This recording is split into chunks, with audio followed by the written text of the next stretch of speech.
Hello guys, welcome to Kirak reviews. ఈరోజు మనం మాట్లాడుకోబోతున్నాము కల్కి మూవీలో 3 వరల్డ్స్ ఉన్నాయని చెప్పి మెన్షన్ చేశారు కదండి.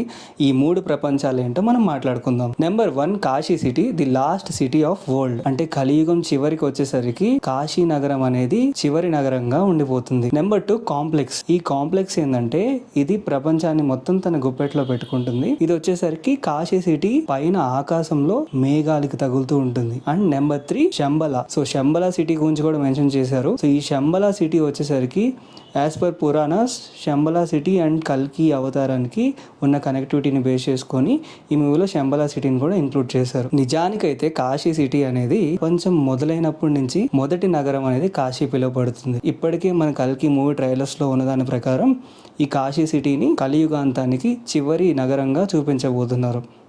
అయితే ఈ కాశీ సిటీ 3000 సంవత్సరాల తర్వాత ఎంత అడ్వాన్స్డ్గా ఉంటుంది అండ్ అక్కడ ఉన్న మనుషుల పరిస్థితులు అనేవి ఎలా ఉంటాయి, వాళ్ళ జీవన విధానం, వాళ్ళ ఫుడ్ రిసోర్సెస్ కానీ, వాటర్ రిసోర్సెస్ కానీ, అండ్ అలానే వాళ్ళు వాడే అడ్వాన్స్డ్ వెహికల్స్ కానీ ఎలా ఉండబోతున్నాయి అనేది క్లియర్గా చూపించారు మనకి. భూమి మీద ఉన్న వాళ్ళందరూ అల్లాడుతుంటే కానీ ఒక్క చోట మటుకి ఎలాంటి ఇబ్బందులు ఉండవు, అదే కాంప్లెక్స్. ఈ కాంప్లెక్స్ ఏంటంటే కాశీ సిటీ పైన పిరమిడ్ ఆకారంలో, పిరమిడ్ స్ట్రక్చర్లో ఉంటుంది.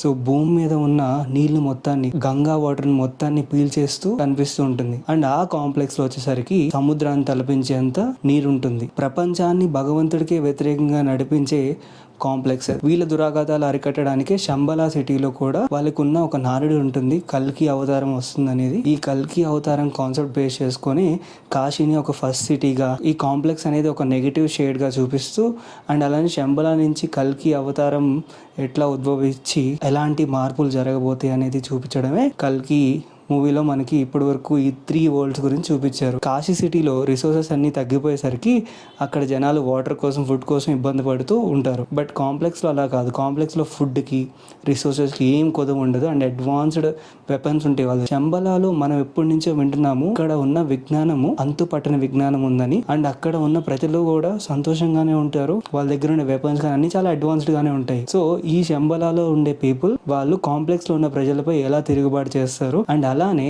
Prabhas as a bounty Hunter గా ఆ పాయింట్ ఆఫ్ టైమ్ లో కాశీ సిటీలో ఒక బౌంటీ హంటర్ గా ఉంటాడు.